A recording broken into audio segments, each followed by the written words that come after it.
Senhoras e senhores, sejam muito bem-vindos para mais um episódio do Avin Hour.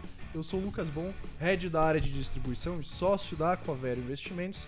Aqui do meu lado temos Lucas Alves, head da nossa área de DCM, aqui da Aquavero. Luquinhas. Bom, olá pessoal, tudo bem? Lucas, um prazer aí, meu xará. Bom, a gente tem hoje uma presença super ilustre para voltar o Avin Hour aí com chave de ouro. Por favor, apresente-o.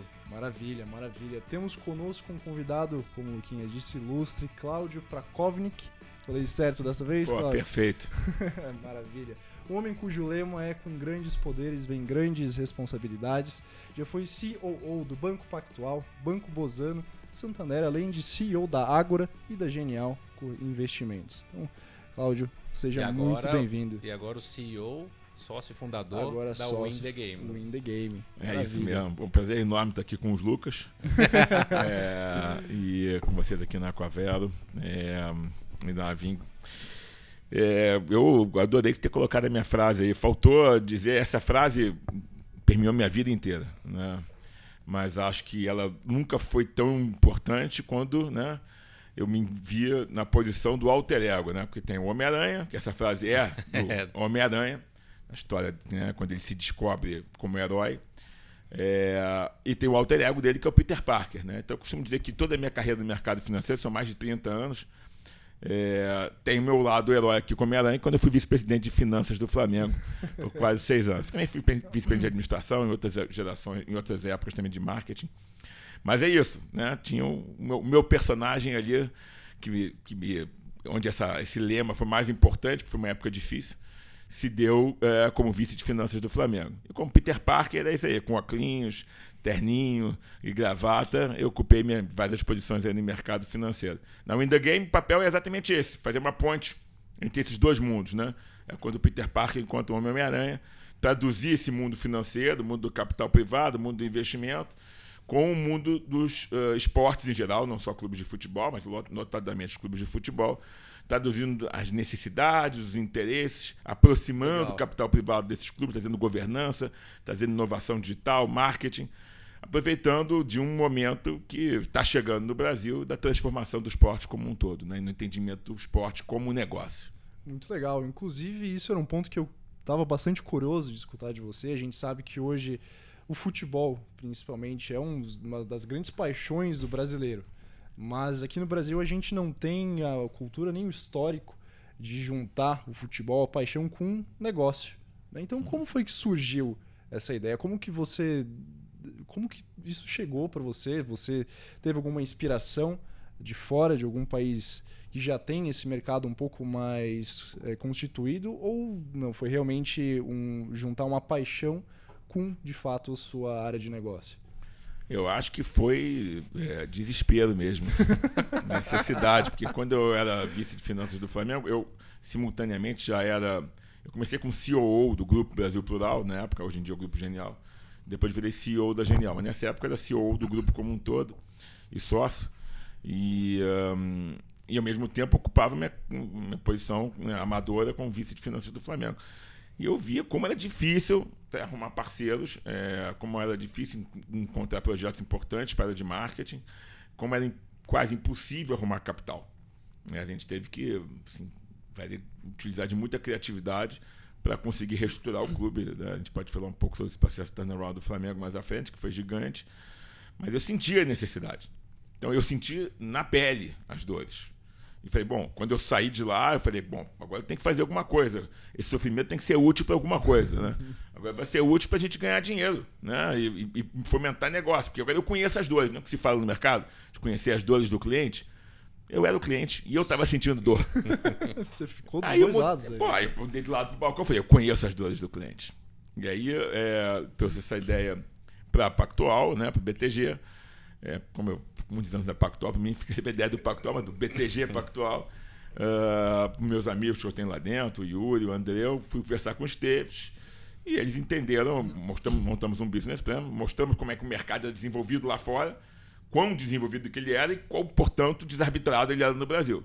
Né? Você conhece a máxima do mercado financeiro, onde a desarbitragem existe oportunidade de ganho. Perfeito. E é nada mais claro do que chamar o nosso mercado de esporte, de negócio, nada de esporte, como mercado desarbitrado. E aí surgiu a ideia do Win the Game. WTG, BTG. Já dá uma ideia de onde facilitou o speech ali com o Esteves, né? Aí a holding da BTG nossa sócia, 50%, outros 50% está com o nosso grupo. E a gente está aí, né? Acho que conduzindo a narrativa da profissionalização da gestão, da transformação digital no segmento de esportes no Brasil e na América Latina. Temos alguns contatos na Argentina hoje em dia já também. Cara, isso é muito legal. Isso é muito legal. E, Cláudio, você estava comentando um assunto que, querendo ou não, acho que foi o pontapé ali nessa sua vida no mundo do esporte, né? Conta um pouquinho pra gente como é que foi. Porque, querendo ou não, melhorando até a pergunta, nós que trabalhamos em empresas, a gente sabe que o sucesso da empresa ele vem por uma certa processualização, por governança, né, por metodologia. E você chegou ali, você foi convidado para entrar num dos maiores clubes do Brasil, onde praticamente não tinha muito disso. E você, como é que foi colocar todas essas características, todos esses pontos dentro de uma instituição muito grande, né, com pessoas ali já há muitos anos fazendo daquela forma, né? O próprio esporte brasileiro ele não tinha essa certa profissionalização. Conta um pouquinho pra gente como é que foi chegar lá, se deparar com tudo isso e como é que foi esse processo de turnaround quando você assumiu o Flamengo. Eu vou corrigir você chegar lá, porque eu nasci lá. Né? É verdade, bom ponto.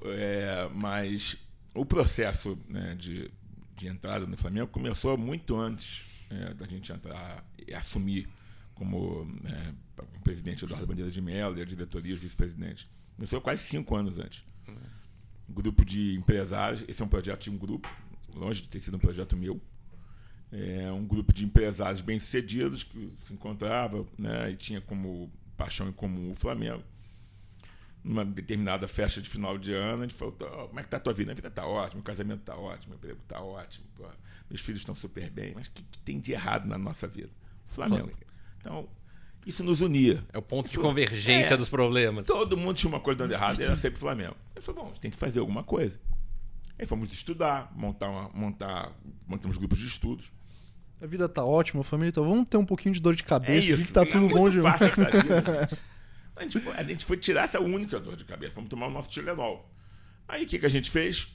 Começou a estudar o processo eleitoral, estudar os números do Flamengo, as necessidades, o mercado lá fora. Participamos de uma eleição, ciente que não íamos ganhar, para entender o processo eleitoral. Em paralelo a isso, o que a gente chama de Operação Cavalo de Troia, a gente foi chamando pessoas que nunca participaram da política do clube, jovens, explicando nossa ideia, fazendo que eles se tornassem sócios do clube, para que 3 anos depois já pudessem ser conselheiros do clube.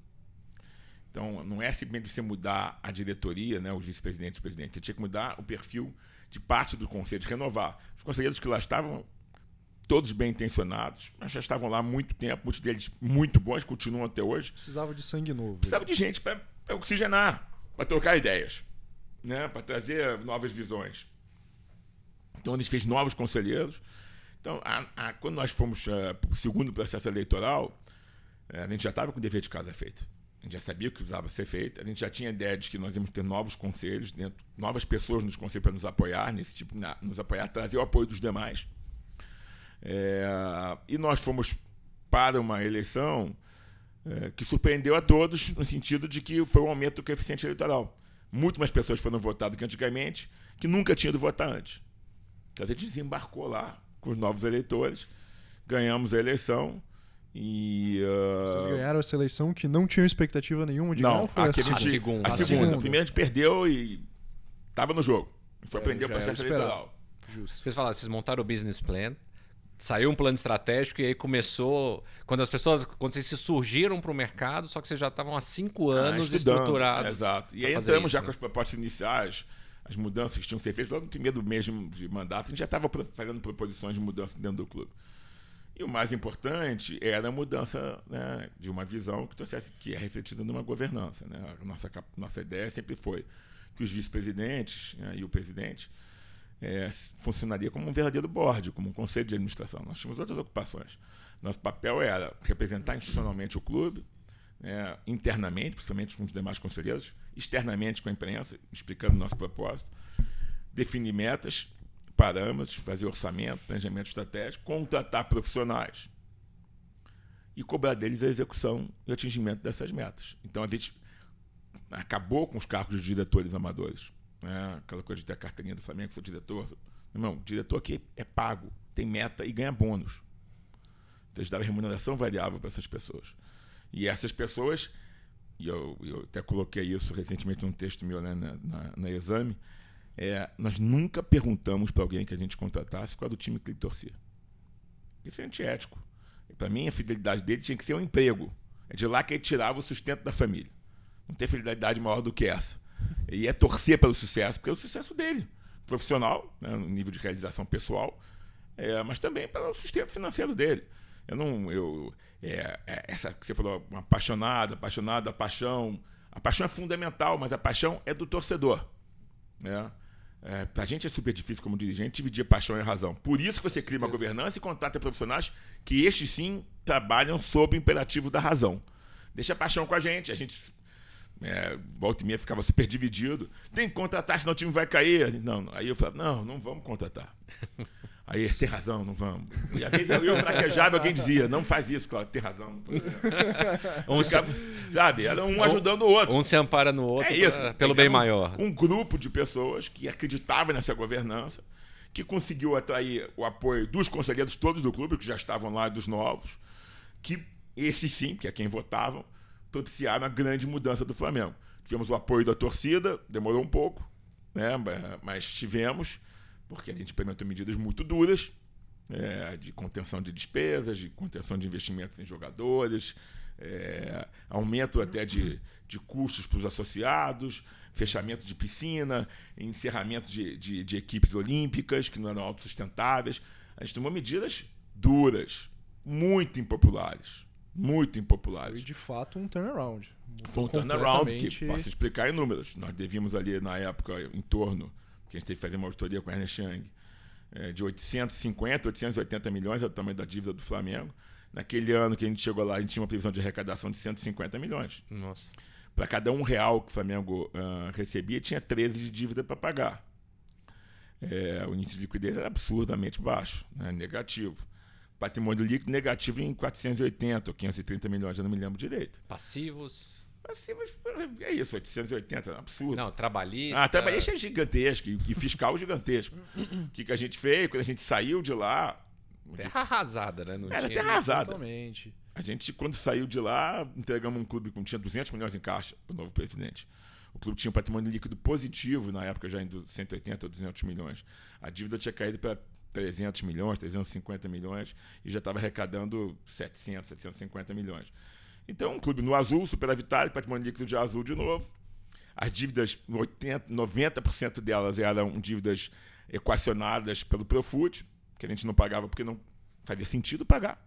Para que eu vou pagar? Se ela está equacionada e eu consigo pagar quanto eu quiser, vou investir no clube. Então, foi uma mudança incrível. Dependeu desse conjunto de pessoas, também conseguimos a aprovação do Profut, e tem que agradecer as pessoas que lá estavam ajudando nisso, o senador, Carlos Portillo e outros mais, e que foi bom para todo o mercado, não foi uma coisa feita para o Flamengo, mas a gente fez um turnaround. Em determinado momento, era importante, a gente bateu na trave com aquela coisa do cheirinho para cá, cheirinho para lá, era importante que o Flamengo fosse campeão para provar que o nosso modelo dava certo. Era importante para o mercado. Porque as pessoas diziam, no Flamengo, nem boleto vence. Porque a gente sempre pagava em dia.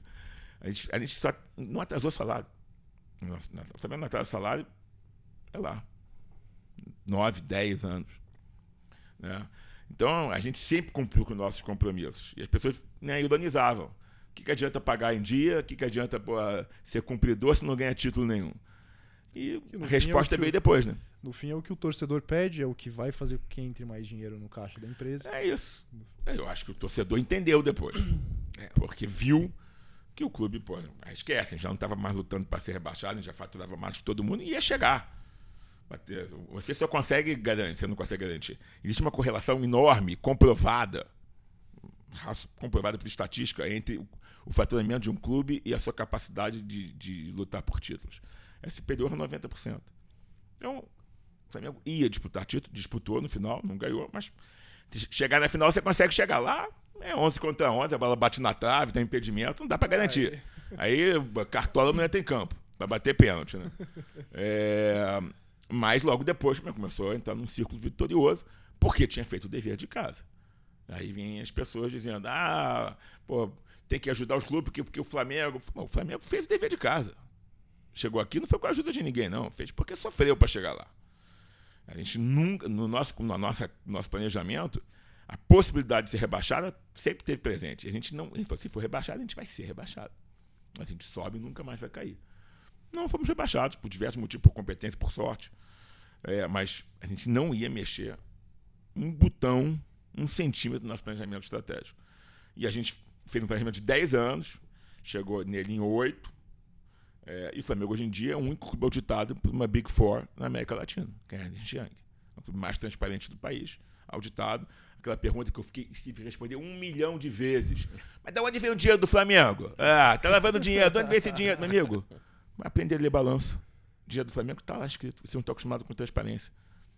Olha lá. Você quer saber de onde vem? Então faz o dever de casa. Olha o balanço. E agora você ainda tem a Ernst Young comprovando de onde vem o dinheiro do Flamengo. E surpresa, não é da TV Globo. O direito de transmissão respondem por 40%, um pouco menos de 40% das receitas do Flamengo. Então, o receita, como tudo na vida, no mercado financeiro, na indústria, na área de serviços, é trabalhar, ser sério, planejar, ter visão de longo prazo, ter metas, maneiras de medir essas metas e cumpri-las. E Cláudio, vem um ponto que é super importante, principalmente, queria que você contasse um pouquinho mais, porque uma coisa é quando está lá dentro, né? Você falou, teve um planejamento estratégico, 5 anos, conseguiram entrar, medidas impopulares. Só que uma coisa que sempre foi muito comum no esporte brasileiro é que com a mudança de gestão, muda-se tudo lá dentro e se perde muito dos ganhos anteriores. Como é que vocês pensaram nesse sentido para falar, a gente precisa perpetuar essa mentalidade, esse crescimento? É isso, a visão de longo prazo é a razão de sucesso ou de derrota em qualquer empresa, inclusive no futebol. Muitos dirigentes entram, tem 3 anos, 2 anos para ser campeão de alguma coisa. Você leva um projeto para eles, muitos dos projetos que o In The Game faz é de transformação digital. Quando é que vem os resultados? Daqui a 1 ano e meio. Pô, mas aí está terminando meu mandato. Pois é, mas você tem que estar pensando no clube, no longo prazo. A gente nunca deixou de ter uma visão de longo prazo no nosso planejamento. O que a gente fez foi tomar certas medidas estatutárias para preservar o profissionalismo dentro do clube, para preservar e perenizar isso. Então o Flamengo lançou uma lei de responsabilidade fiscal antes do Brasil ter a dele.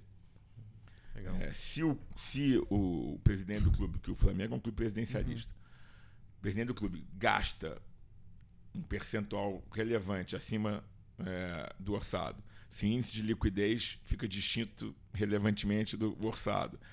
Tem vários indicadores financeiros que lá estão. O presidente perde a caneta. Ele não pode assinar.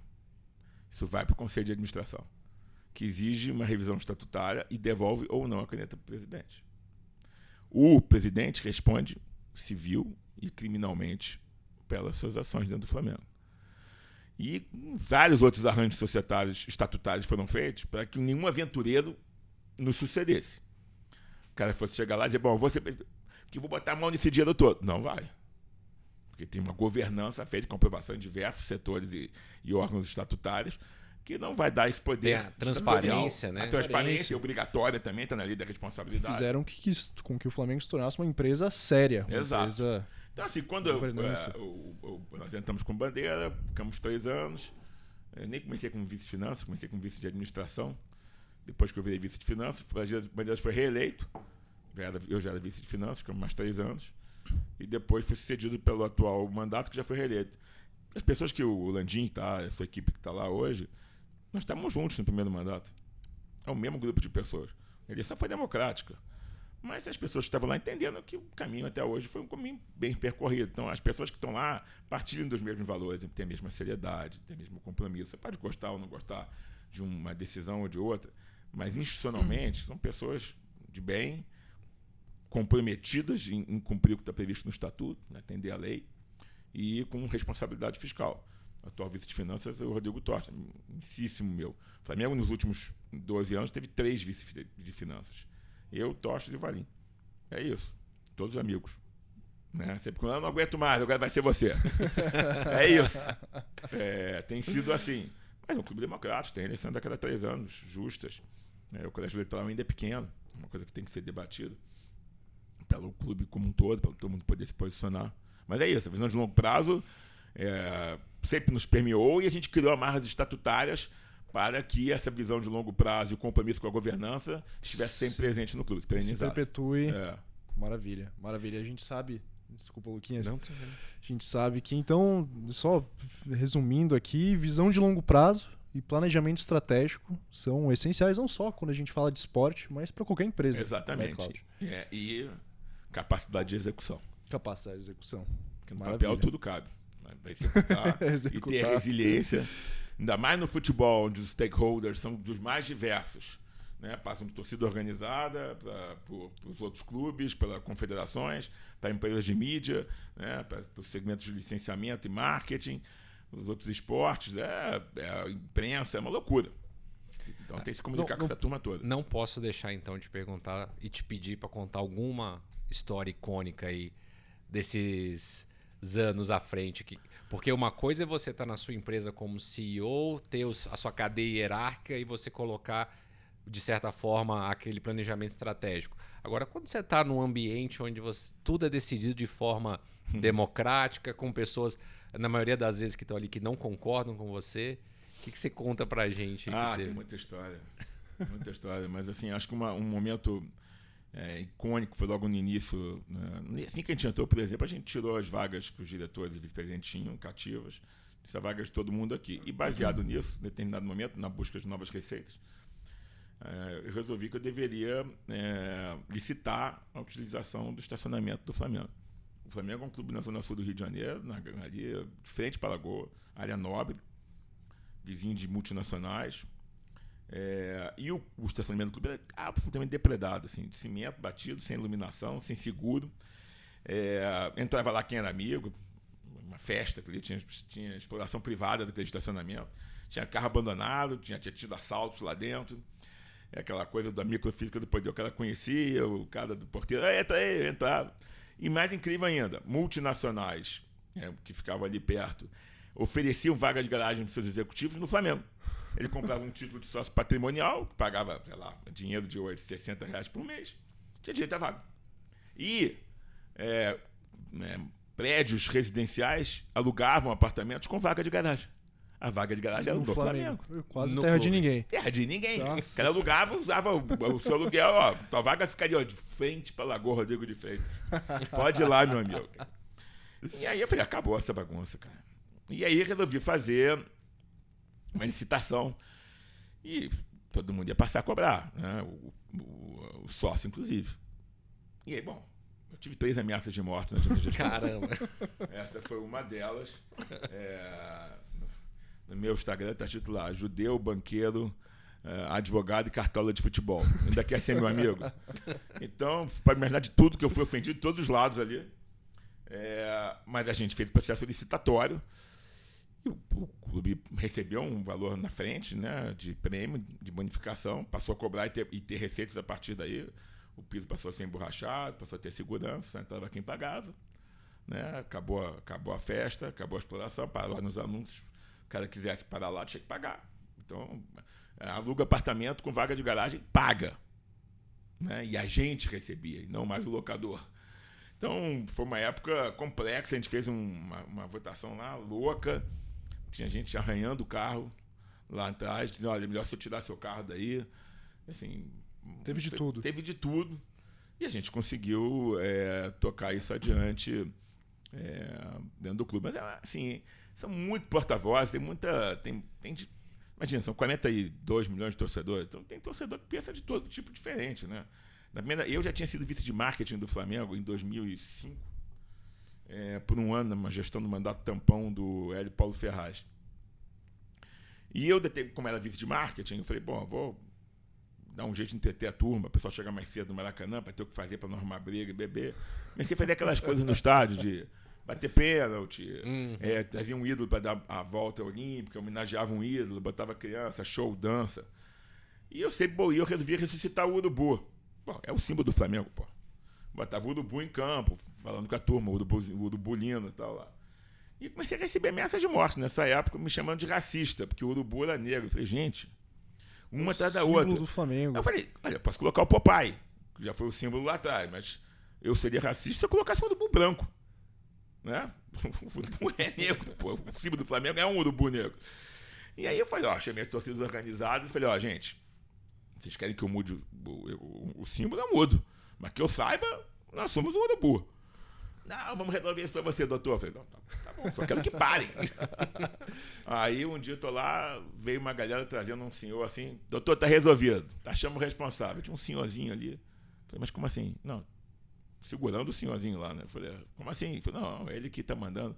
Ele é meio maluco das cabeças aí, doutor, ele não bate bem na cabeça não, é meio doido, ele fica escrevendo essas cartas pro senhor, o que o senhor quer que faça com ele? Eu falei, meu amigo, solta ele, né? O que quer que eu faça com ele? Só disse pra ele não fazer mais. Meu amigo, por favor, não faz mais. Não, pode deixar, eu vou fazer mais não. Pô, solta o cara. O que você quer que eu faça com ele? Nada, né? Isso, mano. Isso foi em 2005. Então, tem muita história, mas sempre foram histórias complexas, né? Desses stakeholders todos que a gente tem. Mas faz parte da aventura, né? Se você quer ser um super-herói aí... O seu alter ego. Você tem que passar por essas aventuras aí e renascer sempre que possível, né? Maravilha, maravilha. Agora, eu queria fazer um paralelo aqui, Cláudio, voltando um pouco, saindo um pouco somente da visão Flamengo aqui, mas indo também para o mercado financeiro como um todo. A gente sabe que ao longo dos últimos, na verdade, desde 2019 ali mais ou menos, a gente sabe que o Brasil tem passado por um processo de educação financeira cada vez mais forte. Uhum. Daí como que você enxerga hoje o perfil do brasileiro se desenvolvendo, principalmente trazendo para o torcedor, por que não? Como enxergar o esporte como algo, como investimento. Você sente que isso tem evoluído cada vez mais aqui? Acho que isso é um pensamento já vigente, né? Primeiro, no que se refere à educação financeira, uma coisa que eu quero ser testemunho aqui é como os atletas já começam a se preocupar com esse tipo de assunto. Isso é super importante. Assim, eu mesmo, quando estava como vice-finanças, fiz algumas palestras para jovens na base do Flamengo e para os pais desses jovens. 0,003% dos jovens que começam a jogar futebol chegam a algum lugar.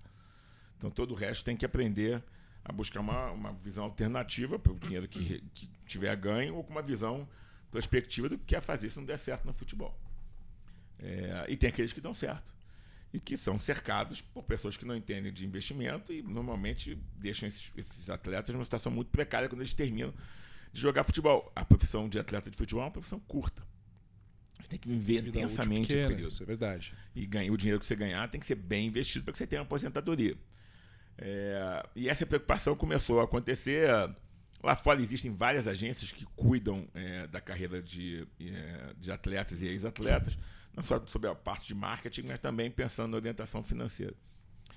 E começou a existir essa preocupação, esse pensamento veio para o Brasil, e vários atletas de ponta, hoje em dia, né, tem empresas como as de vocês que cuidam dos seus recursos.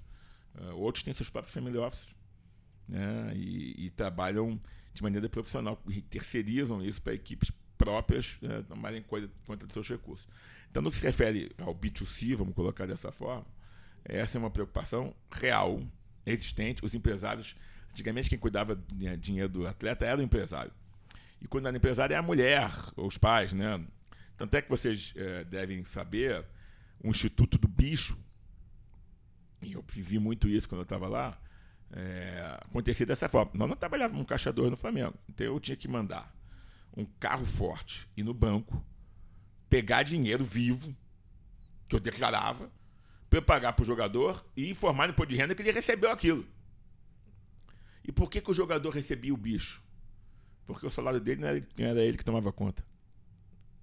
Era o empresário, era a mulher. Então o dinheiro que ele podia usar para se divertir era o bicho. Então a ideia do dinheiro... Só que antigamente, durante muitos anos, sempre foi um dinheiro de caixa 2.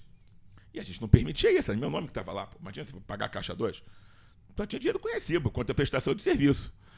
Então a gente tinha uma escolta para buscar dinheiro. Entregar em dinheiro para o jogador. Pô, esse dinheiro é meu, ninguém vai botar a mão. Então ele não tinha sequer domínio do que ele tinha de dinheiro e onde estava sendo investido o dinheiro dele no começo. Hoje em dia isso mudou muito. Mudou muito. Pelo menos eu posso falar no Flamengo, em boa parte dos clubes que já adotam uma visão profissional. Né? Imagina as SAFs, né, que são as sociedades anônimas. Imagino que esse modelo ainda perpetue em alguns clubes da Série A, B, principalmente Série C e D, isso ainda se perpetue, onde a comunidade se junta para dar dinheiro, né? É uma coisa mais amadora. Mas isso é para dar uma visão para vocês de como é que era o mercado, vamos chamar assim, de B2C. Esse dia do cara era gasto lá, com relógio, com roupa de marca, né? Com o que ele quisesse, champanhe. Isso era que ano, mais ou menos? Nós começamos lá em 2013. E desde Tem então... muito tempo. Não tem muito né? tempo. Muito tempo mesmo. Sabe? Até enquanto eu estava lá, a gente ainda pagava dessa forma, sempre declarando o imposto, sempre pagando, retendo. Quando o cara recebia o contra-cheque dele lá, o jogador, estava lá o valor que ele recebeu, descontado, imposto retido. Não consigo dizer como é que é feito hoje em dia, mas eu sei que a boa parte desses atletas hoje em dia, por experiência própria, que eu conheço alguns deles, terceirizam para empresas capazes como as de vocês a gestão dos seus recursos. No que se refere à educação, ao investimento no esporte, acho que a gente está caminhando para isso. Né? Ontem eu estive num evento na CVM onde se comentou muito sobre quando seria o primeiro IPO de um clube de futebol. Acho que ainda estamos, o nosso mercado potencialmente enorme, já começou a acontecer, ainda falta liquidez. As pessoas colocam dinheiro hoje em dia, os investidores, quando colocam dinheiro nos clubes, ainda pedem um prêmio de risco porque não é um mercado líquido. A gente vê isso na Europa, por exemplo. Exato, tem muitas transações. Perfeito. O mercado de M&A na Europa cresce um crescimento composto aí de mais de 14% ao ano. Muita compra e venda, compra e venda. Então, o cara consegue investir nisso e saber que ele vai ter uma saída. Tem fundos que só fazem participações minoritárias em clubes e ganham dinheiro quando esse clube é vendido. Tem o tag along ou tem o drag along e conseguem vender. Então a gente está caminhando para esse tipo de coisa, mas tem muito investimento referenciado em esportes. Isso é, você investir em ativos, fundos de recebíveis, que antecipam dinheiro de sócio-torcedor, que antecipam dinheiro de venda de jogadores, fundos que são focados em compra antecipada de bilheteria. Isso já está nas mãos de investidores qualificados. Ainda não está no varejão, mas já tem muitos. Nós temos um fundo de recebíveis que opera dessa forma. Então, ativos referenciados ao esporte, como equipamentos esportivos, você já tem um mercado de investimento para investidor qualificado. Mas começa assim, até que isso, né, com se certeza, torne mais popular e você passa efetivamente para ter uma distribuição de varejo nesse sentido. Então, o mercado é super promissor. Mas nós estamos caminhando consistentemente para chegar nesse ponto de ampla distribuição. Maravilha. E as SAFs, eu imagino que, querendo ou não, elas vêm para corroborar com isso. Né? Porque o fato de você trazer um profissionalismo para uma frente do futebol, que é um esporte hoje, principalmente no Brasil e no mundo, de alto alcance. Então, eu imagino que você trazer esse profissionalismo, ele facilita bastante, até mesmo para a gente conseguir ampliar esse universo. Regulamentado. A SAF é meio. A SAF não é fim. O único fim do futebol eficiente é profissionalização e gestão profissional. Tem clubes na Europa que são associativos, por causa do Real Madrid e do Barcelona. Mas ainda eles têm empresas associadas. O Barça Mídia, por exemplo, que é uma empresa que gera conteúdo. O Real Madrid fez uma empresa só para gerir o novo Santiago Bernabéu. Então eles têm empresas linha, onde eles controlam. Essas empresas atraem capital privado, mas a gestão do futebol continua com raízes associativas. Né? Então a SAF é um meio importante, mesmo que veio salvar vários clubes que estavam em dificuldade financeira, para dar segurança jurídica para o investidor não ter sucessão nas dívidas.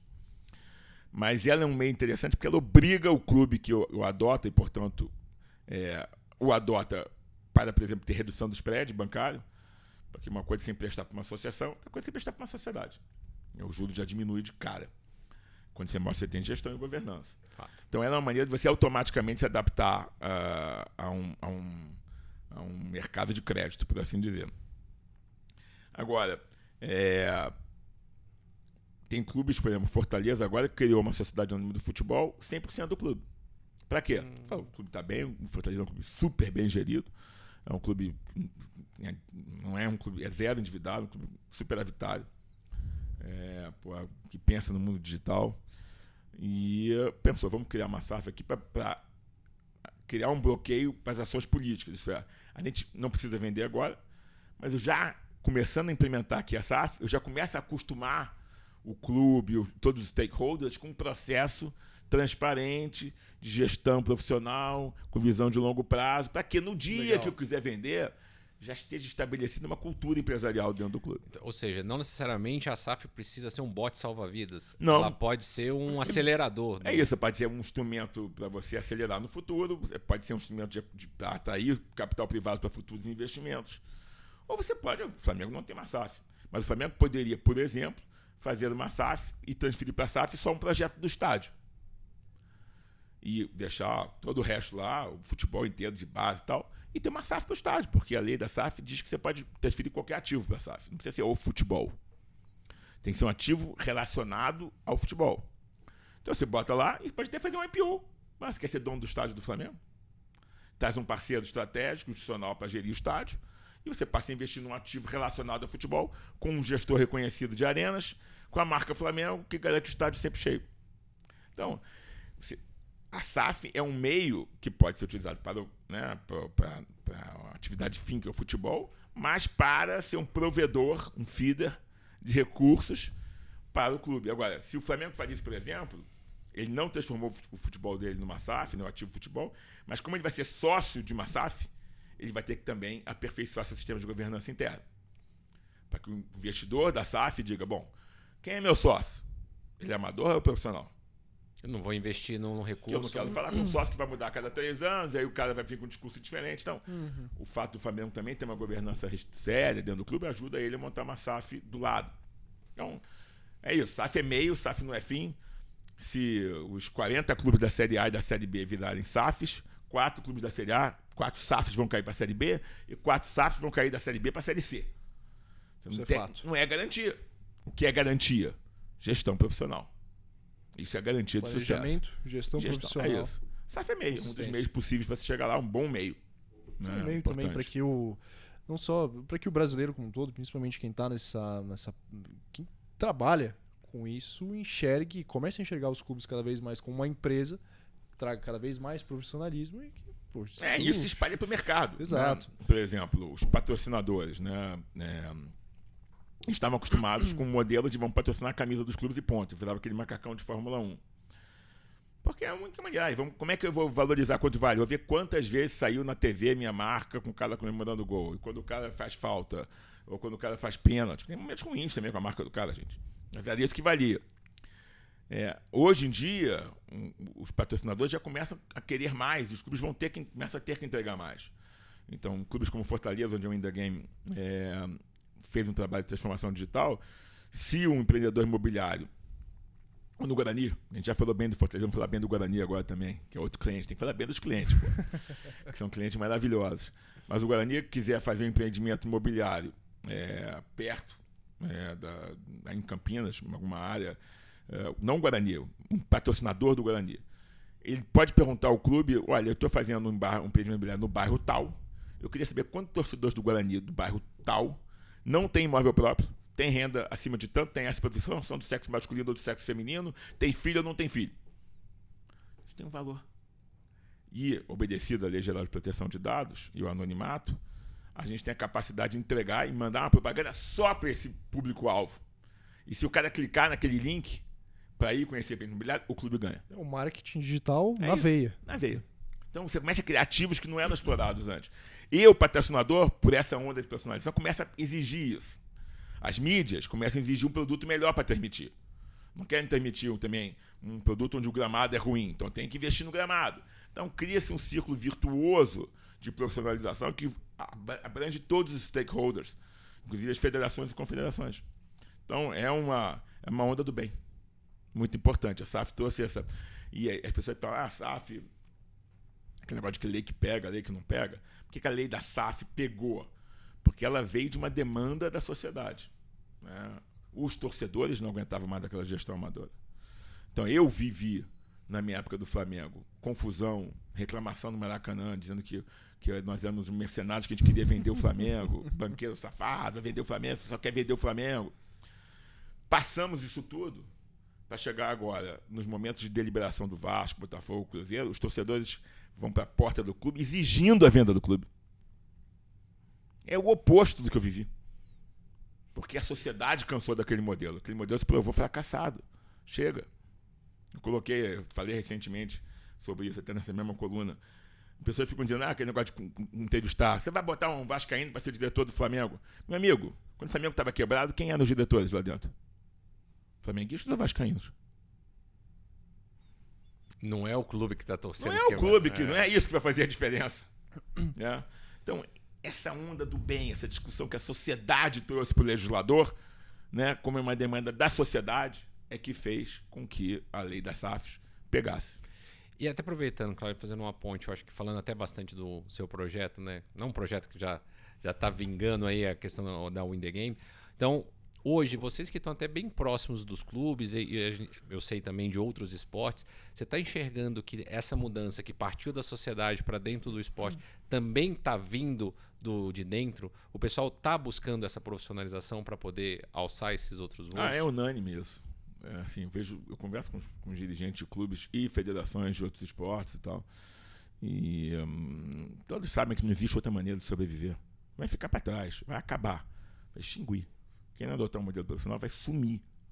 Sumir, como esses clubes que foram objeto dos primeiros investimentos, iam sumir.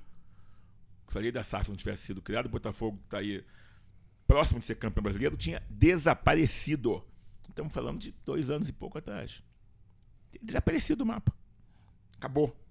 Não tinha dinheiro para abrir a porta. Eu nem ia poder competir. Então, isso é unânime.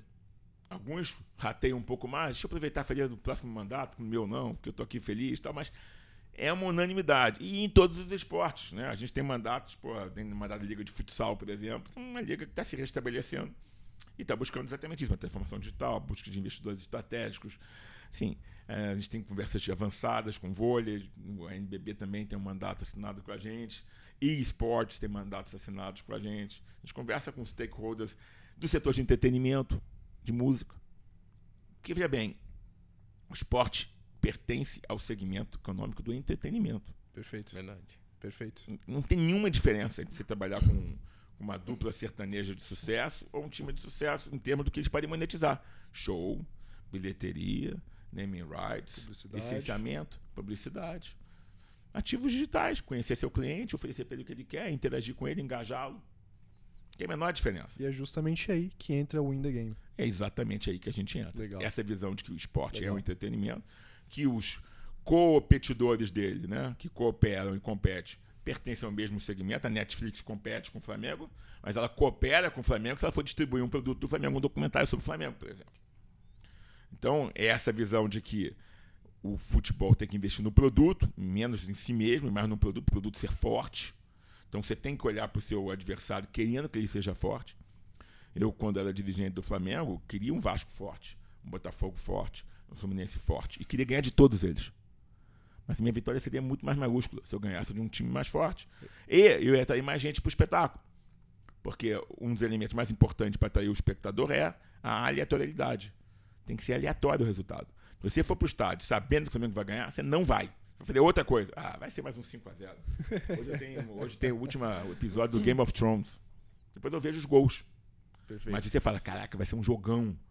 Eu não posso perder esse jogo na TV. É isso que a gente estava falando antes de começar, né, Cláudio? Essa competição dessa maneira é saudável e faz com que você se capacite, vá atrás de melhorar, se profissionalize cada vez mais. Isso, então, um é isso ciclo que você falou. eficiente e eficiência. Perfeito. Isso que você falou é muito verdade. Eu não assistiria um jogo já sabendo que estava ganho. Não tem graça. Porque o nosso tempo é limitado. A gente tem tão pouco tempo de lazer para se entreter. A gente trabalha pra caramba. Tem os compromissos familiares, tem os compromissos sociais, tem os compromissos profissionais. Você tem lá 1h30 do teu dia durante a semana fazer alguma coisa. Você pode ler um livro. Você pode ir a um show, pode jantar fora. Pode ver uma série. Você pode ver futebol. Qual o melhor produto para você ver? Entendeu? Vê o exemplo da Fórmula 1. Minha esposa não ligava para a Fórmula 1. Desde que o Senna morreu, nunca mais olhou para a Fórmula 1. Aí veio a série Drive to Survive. Hoje em dia ela acompanha aquilo junto comigo como se fosse uma novela. Sabendo no detalhe de cada piloto. É espetacular. E faz com que ela não veja só a série. Eu e ela acordamos para ver a corrida. Que foi absolutamente gamificada. Você participa daquela corrida. Então é isso. Porque a Fórmula 1 passou a ser um entretenimento. E eles conseguiram fazer isso com a segunda tela, não é só no dia da corrida. Você pensa em Fórmula 1 a semana inteira com essas séries, com outros conteúdos. Você assinar o canal como eu assino, você vai ter novidades o tempo inteiro. Então, porque eles entenderam quem são os mestres nisso? Os americanos, né? Os americanos. Você vai ver um jogo de basquete, é um show, na verdade. Tem comida, tem show no intervalo, tem bebida, tem jogos ao redor do estádio. Você leva seus filhos. Se seu time perde, você fica chateado, mas você não perdeu o teu dia. Você se divertiu. Você se divertiu. Aproveitou. Perdeu, vai ficar triste, mas você se divertiu. Aqui, como é só o futebol, seu time perdeu, o teu dia acabou, seu mundo acabou, sua semana acabou, você não quer trabalhar no dia seguinte, que vai todo mundo encher seu saco. Eu conheço vários aqui. Você não se divertiu. Quando você tem alguma outra coisa para dizer, bom, pelo menos eu me diverti, meu filho se divertiu. Perdi, mas me diverti um pouco, né? Mas não é só o futebol, é só o resultado. Então, a chance de decepção é muito maior, né? É 0-1, né? Isso é verdade, isso é verdade. Cláudio, a gente já está se encaminhando para os finalmente aqui do nosso podcast. Luquinhas, você tem mais alguma... Não. Eu acho que ficou tudo muito claro. Você trouxe uma visão super interessante, talvez uma visão até de fora, que a gente não está tão acostumado a enxergar assim, de como que é esse entretenimento, essa paixão do brasileiro, como que são os bastidores ali da parte do futebol. A gente falou bastante como que essa gestão profissional está cada vez mais ativa, como que os consumidores são cada vez mais exigentes em tudo, né? A gente falou agora dos consumidores, dos jogos de NBA, por exemplo, lá de fora, que é um show. Isso aqui deve se tornar cada vez mais comum aqui no Brasil, quando a gente olha para o futebol. O que eu queria... Uma última pergunta antes de... Prorrogação de tempo. Exato, que eu lembrei agora que eu Deu mais 5 minutos o árbitro. Perfeito. Você comentou antes que durante essa gestão ali no Flamengo, você também tinha outros trabalhos por fora, né? Como que era fazer outros trabalhos? Não, tinha o seu ganha-pão por fora.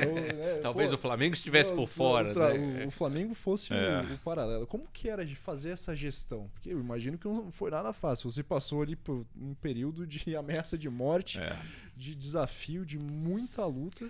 E um adicional, sem ganhar R$1 por sem isso. Sem ganhar R$1. Mas sim, ganhei insatisfação, né? Teve um turnaround bem sucedido do clube que eu amo. Era difícil, eu contei muito com a compreensão dos meus sócios. A grande maioria da Rubro Negro ajudava. Mas eles apoiaram. Quer dizer, a minha instituição apoiou o Flamengo em diversas vezes. Então, e em alguns momentos até assim, gerou um ruído para a instituição. Porque, por exemplo, eu tentava fazer as operações, cotava no mercado, as 3 cotações, e ia dizer, qual o menor valor que vocês fazem para uma transação de câmbio? Esse. Eu chegava na minha empresa e falei, gente, dá para fazer ganhando nada? Pessoal, vamos fazer para ajudar o Flamengo. Então a gente não ganhava nada.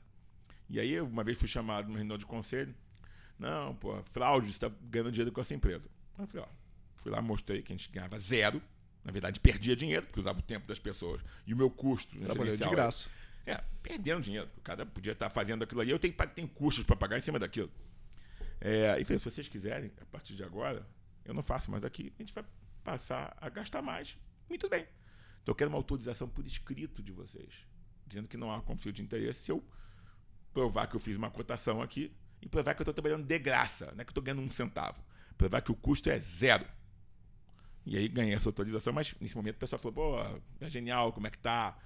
Então eu contei com a paciência dos meus sócios e amigos, com a compreensão deles. Eles ficaram felizes, a grande maioria, porque era rubro-negro. Isso ajudou bastante. Ajudou um bocado.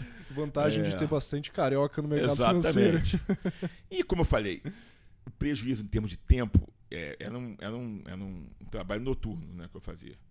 Era muito pequeno, porque como a gente implementou a governança, o dia a dia estava com o diretor financeiro. Então, uma vez por semana, a gente ia ao clube. Segundas-feiras, reunião do comitê, do conselho. Os executivos entravam, prestavam contas, a gente dava as diretrizes, acabou. Eu tinha que ir para as reuniões, quando convocadas de conselho, para explicar para o conselho deliberativo, conselho fiscal, falava com a imprensa e o resto respondia por WhatsApp. Se eu não tivesse profissionalizado o clube, que eu digo o grupo, né? Se o grupo não tivesse profissionalizado a gestão com governança, era impossível fazer isso. Impossível. Eu imagino. A demanda do clube é muito grande, o cara vai fingir que trabalha em algum dos dois, porque é impossível. O dia só tem 24 horas, né? Exato. Não tem jeito. E pelo jeito o Cláudio dormia 2. Né? A noite era dedicada ao Flamengo. Tenho que agradecer aqui minha mulher, obrigado, Carolina. pela sua paciência, os filhos todos. Mas acontecia porque a governança assim possibilitava e para os meus sócios eram compreensivos. Basicamente por causa disso. Bastante, legal. Porra, exatamente, ajudou um bocado.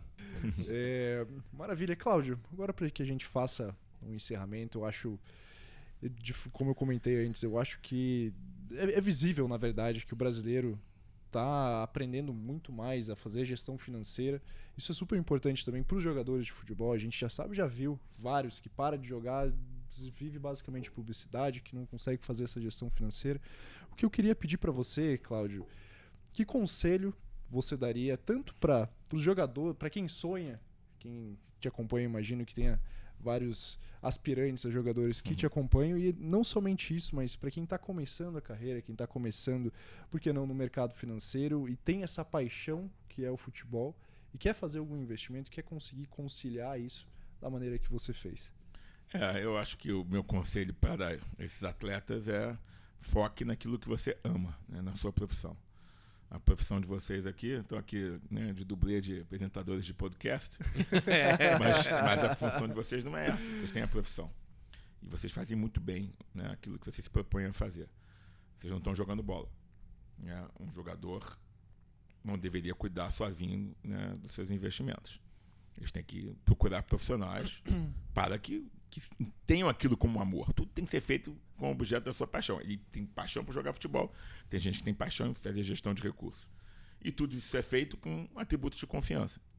Então, você tem que ter pessoas da sua confiança ao seu redor e estar preparado. Né? Se educar financeiramente. A mesma visão que a gente teve de longo prazo do clube, os atletas têm que ter da sua própria carreira. Saber que a imagem deles é fundamental. A ansiedade às vezes atrapalha. Atrapalha muito. E um jogador, e assim, a educação financeira, a tranquilidade financeira de um jogador é muito importante. Muitas vezes você vê o jogador falando, e aí vai renovar com o clube e tal? Não, quem está cuidando é o meu empresário. Porque ele tem que focar no futebol. Se ele ficar tenso, preocupado com isso, ele não joga futebol. Se ele ficar tenso pensando, caramba, acabei de receber a notícia que eu investi dinheiro numa mina de ouro e ela não existia. Ele não vai jogar futebol.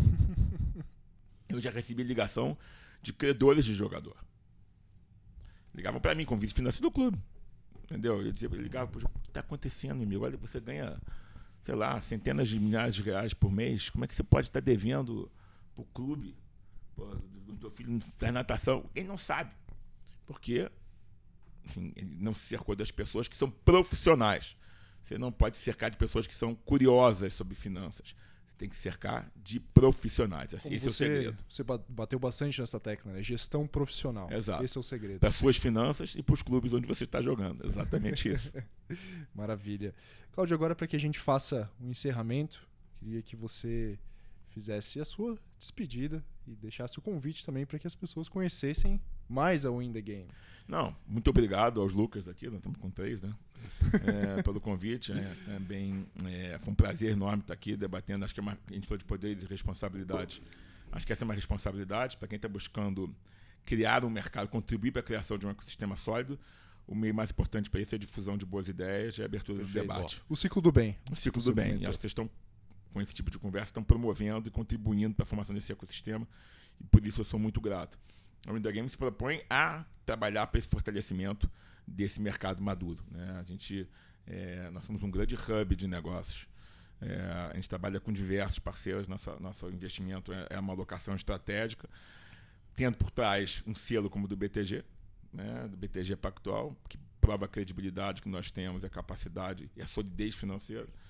E, por outro lado, né, de pessoas entusiastas do esporte, que são profissionais no que fazem e que já viveram isso tudo de perto. Então, a gente tem experiência no setor. Nosso papel aqui é competir com as nossas pessoas que cooperem com a gente, quer dizer, estabelecer parcerias com pessoas que têm a mesma visão que nós temos, né, de um mercado forte, sólido, profissional. Então, agradeço a vocês. Lembro que, como mensagem final, de que a paixão é o instrumento, né, do esporte, mas a mesma paixão que a gente fala do fogo, né, da paixão, ela tem uma dupla metáfora. Né? O fogo é aquele que aquece, né, que ilumina, mas o fogo também queima. Então, há de se colocar paixão nos momentos em que a paixão é necessária, mas ter um olhar de razão, quando a razão é que é fundamental, né, para o prosseguimento das atividades. É isso. Muito obrigado a vocês. Além de tudo, é um poeta. É a terceira profissão. Cláudio, muito obrigado pela sua presença, obrigado por ter aceitado o nosso convite. Luquinhas, obrigado por ter participado também. Eu que agradeço o convite também. E Cláudio, obrigadão por ter aceitado aí bater esse papo com a gente. Maravilha. Sempre aqui, vamos junto. Senhoras e senhores, com isso encerramos o nosso Avinha Hours. Siga as nossas redes sociais, clique no inscrever-se aqui no canal do YouTube e ative o sininho para não perder nenhuma notificação. E conte com a gente. Até o próximo Avinha Hour. Um grande abraço. Tchau, tchau.